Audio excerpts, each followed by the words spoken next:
गंगा जी नहाइबो ए मैया ले अइबो आंगन लिपइबो ए मैया कलश धरैल लिपइबो ए मैया कलश धरइबो। सुनील कुमार अभी हम मौजूद है मोहम्मदपुर में, जो कि ये स्टूडियो है शारदा स्टूडियो, जो कि यहाँ बहुत तमाम कलाकार लोग आए हुए हैं हमारे साथ। सबसे पहले हमारे चैनल में आपका स्वागत है। जी आपका भी स्वागत है और आपके चैनल से जितने भी लोग देख रहे हैं सबको मेरा पैर छू के प्रणाम है और आशीर्वाद ऐसे ही बनाए रखिए। बोल रहे हैं कि अभी आप गाना गा रही हैं। जन खातिर सौसे उमिरिया रखली जोगा के बड़ा कोरी चुनरिया।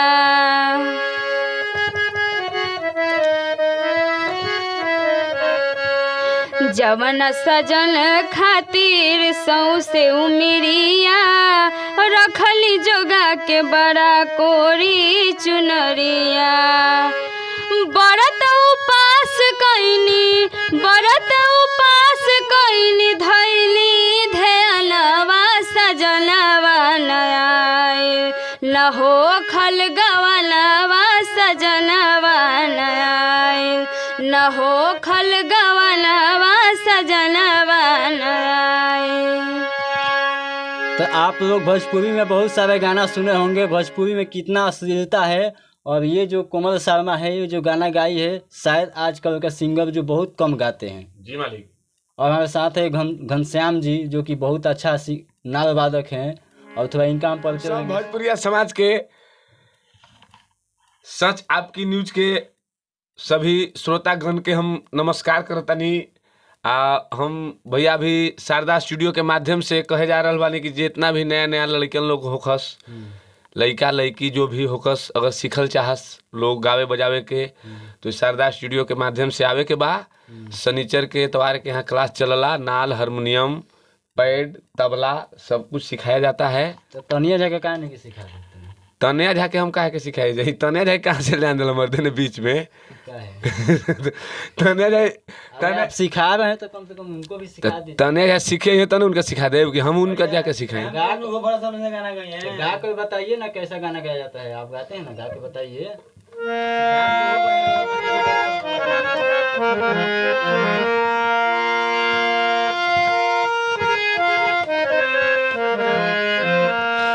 अरे जवन पेड़ पर बगुला बैठी उठ उठ होइबे करी, आ तू कतनो बर्तन के बचा के रखबू, एक दिन झूठ होइबे करी।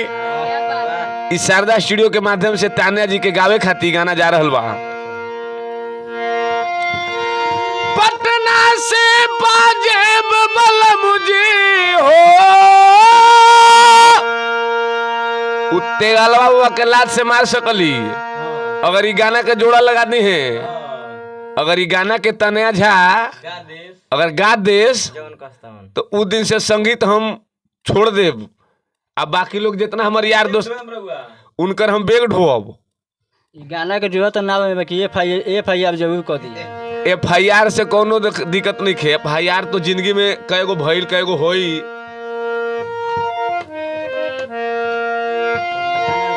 पटना से पाजेब बल मुझे आरा से उठलाली की मंगाई द छपरा से चुनरिया छिटवाली, मंगाई द छपरा से चुनरिया छिटवाली।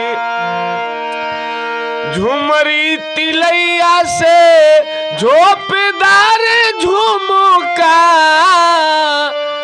झुलनी बनेला तनया रंगबाज जिला दुमुका।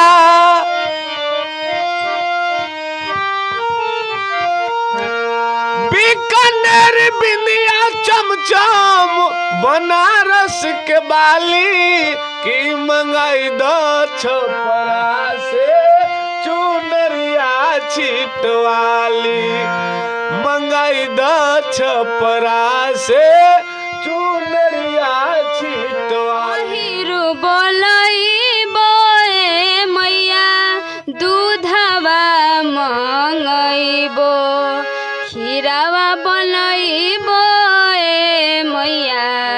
भोगवा लगैबो आंगना लिपैबो ए मैया कलशा धरैबो।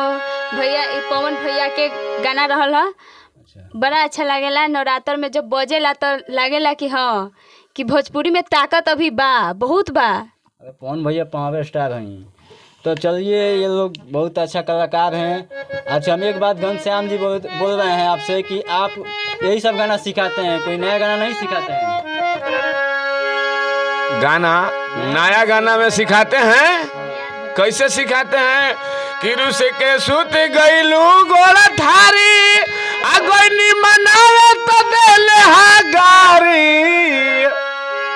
ये स्केल में अगर तनिया झा गा देस ना, अच्छा, तनिया जाके चैलेंज करते नहीं? हाँ, मैंने तानिया झा गाई है, मगर इतना कड़ा स्केल थोड़े बड़े उनकर, वो तो ऐसे ही गा दे।